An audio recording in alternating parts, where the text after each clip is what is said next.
Shalom saudara. Tema kita pagi ini adalah Obey the Call, taat pada panggilan Tuhan. Tuhan tidak hanya memanggil kita untuk datang kepada Dia, tetapi juga untuk pergi bagi Dia.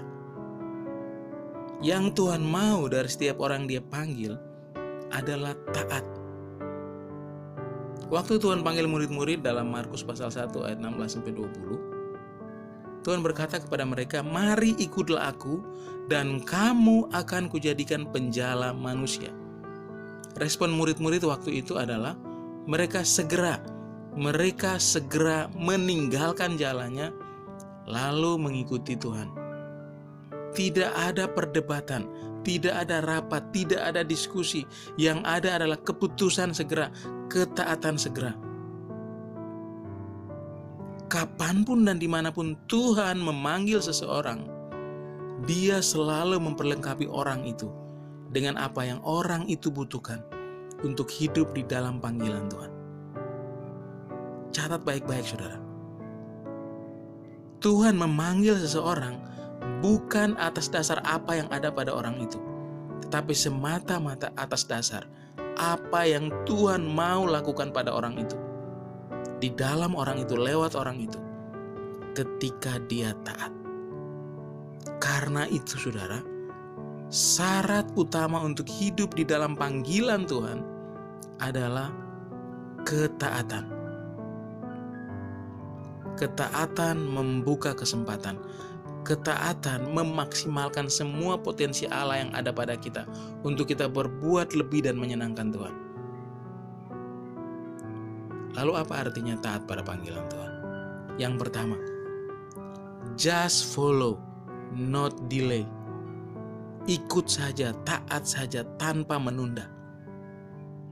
Ketika Tuhan memanggil seseorang, Tuhan tidak pernah berhenti menunggu keputusan orang itu. Dia terus berjalan, dan orang itulah yang harus mengambil keputusan segera untuk taat. Yang Tuhan mau dari setiap orang yang Dia panggil adalah ketaatan sepenuh hati, bukan ketaatan setengah hati, bukan ketaatan sebagian.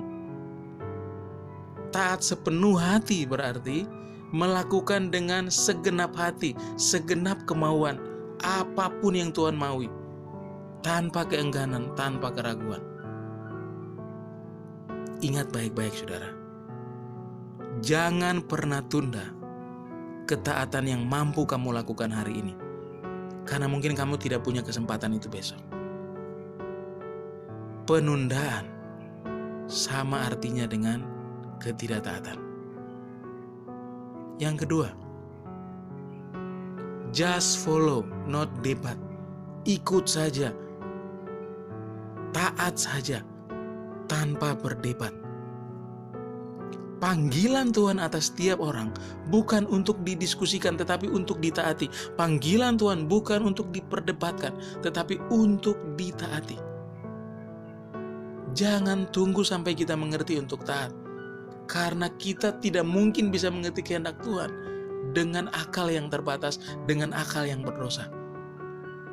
Dengar baik-baik, Tuhan tidak berhutang kepada kita suatu penjelasan atau alasan apapun terhadap apa yang Dia minta kita lakukan. Penjelasan bisa menunggu, tapi ketaatan tidak. Bahkan yang pasti, ketaatan selalu membuka pemahaman. Ketaatan selalu membuka pengertian. Semakin kita taat, semakin kita mengerti kehendak dan rencana Tuhan. Pagi ini saudara, kalau Tuhan panggil engkau untuk hidup dalam panggilannya, jangan tunda, jangan berdebat, taat saja. Ketaatan memberi kesempatan bagi kita untuk bergerak lebih leluasa menyenangkan Tuhan. Ketaatan juga membuka ruang bagi kita untuk Allah mengambil bagian terbaiknya di dalam kita, supaya oleh hidup kita yang taat, kita menyenangkan Tuhan. Tuhan Yesus memberkati.